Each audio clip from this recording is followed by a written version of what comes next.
Perkenalkan, nama saya Rahmanda Ayu Amalia Hidayat dengan NIM 2408080006. Saya akan menjelaskan materi praktikum titrasi argentometri.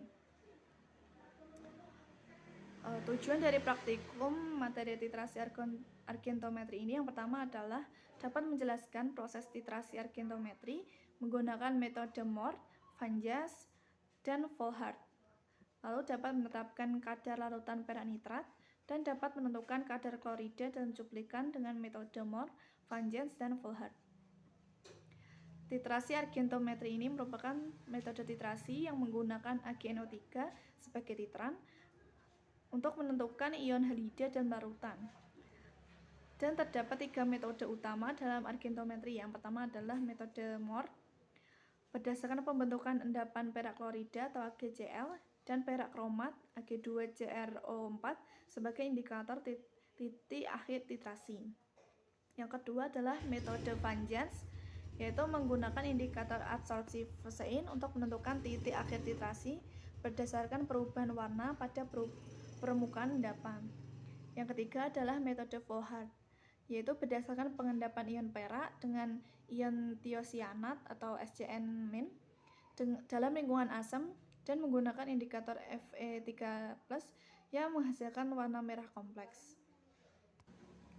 Untuk langkah kerja yang digunakan yaitu pertama menurut metode Mohr, yaitu langkah pertama adalah membuat larutan AgNO3 dengan konsentrasi 0,1 N dengan menimbang 1,6992 gram AgNO3 murni dan melarutkannya dalam 100 ml aqueous. Yang kedua adalah standarisasi AgNO3 menggunakan larutan NaCl standar dengan indikator K2CrO4 5%. Kemudian yang ketiga adalah pipet 10 ml larutan klorida cuplikan lalu diencerkan dengan aqueous hingga 25 ml. Kemudian yang keempat adalah ditambahkan indikator K2CrO4 5% dan titrasi dengan AgNO3 hingga warna merah bata muncul. Kemudian yang kelima adalah menghitung kadar klorida dalam cuplikan. Kemudian langkah yang selanjutnya adalah metode Van Jans. Yang pertama adalah pipet 100 ml larutan klorida cuplikan ke dalam labu Erlenmeyer. Yang kedua adalah ditambahkan 10 tetes indikator fluoresein. Yang ketiga adalah dilakukan titrasi dengan AgNO3 hingga warna endapan berubah dari putih menjadi merah muda. Kemudian yang terakhir adalah menghitung kadar klorida dalam larutan. Kemudian langkah kerja yang ketiga menurut metode Volhard, yang pertama adalah dipipet 10 ml larutan klorida cuplikan ke dalam labu Erlenmeyer. Yang kedua adalah ditambahkan 5 ml HNO3, 2 ml AgNO3 yang telah dibekukan dan 2 ml nitrobenzen.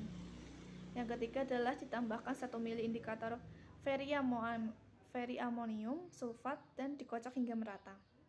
Kemudian yang keempat adalah melakukan titrasi dengan larutan KSCN yang telah diketahui normalitasnya hingga muncul warna merah kompleks Fe SCN 3 kali.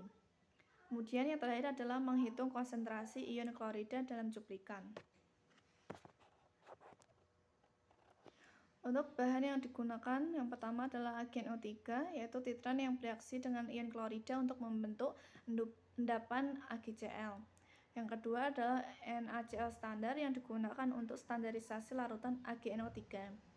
Kemudian K2CrO4 indikator dalam metode Mohr menunjukkan titik akhir titrasi dengan munculnya warna merah bata. Kemudian fluoresein indikator dengan metode Van Jans yang berubah warna ketika diabsorpsi pada permukaan endapannya. Kemudian ada ferriamonium sulfat atau Fe3+, indikator dalam metode Volhard yang membentuk kompleks merah dengan SCN-. Kemudian ada HNO3, yaitu berfungsi untuk mengasamkan larutan dalam metode Volhard. Yang terakhir adalah nitrobenzen yang memisahkan endapan dari larutan dalam metode Volhard. Untuk contoh analisis dan contoh perhitungannya, yaitu misalkan dalam metode Mohr diperoleh volume titran AgNO3 sebanyak 12,5 ml dengan normalitasnya 0,1 N, yaitu maka kadar klorida dapat dihitung dengan rumus molaritas Cl- sama dengan normalitas AgNO3 dikali volume AgNO3 dibagi volume sampel. yaitu 0,1 dikali 12,5 dibagi 10 sama dengan 0,125 N.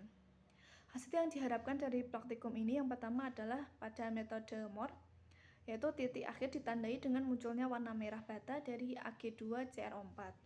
Kemudian pada metode Van Jens, titik akhir ditandai dengan perubahan warna endapan menjadi merah muda. Terus yang terakhir adalah metode Volhard, yaitu titik akhir ditandai dengan munculnya warna merah kompleks FVSCN 3 kali. Kemudian tips agar titrasi akurat yang pertama adalah menggunakan larutan standar yang telah ditentukan konsentrasinya dengan benar.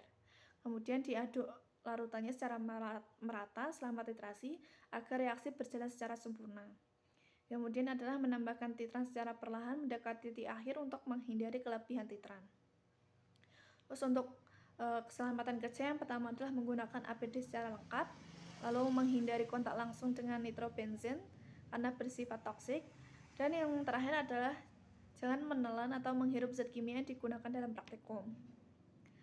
Secara pribadi selama bagian yang tersulit dalam praktikum adalah menentukan titik akhir titrasi yang akurat, terutama pada metode Van Jens karena perubahan warna terjadi secara bertahap. Kesalahan yang mungkin dapat terjadi saat praktikum nanti yaitu penggunaan volume titran yang berlebih. Mungkin dapat dicegah dengan menambahkan titran secara perlahan dan mencatat perubahan warna yang dengan teliti. Kemudian menurut saya manfaat praktikum ini sangat besar dalam bidang industri, misalnya dalam analisis kadar klorida dalam air minum atau bahan makanan, sehingga memastikan kualitas dan keamanan produk yang dikonsumsi oleh masyarakat secara baik. Sekian dari materi praktikum titrasi argometri dari saya.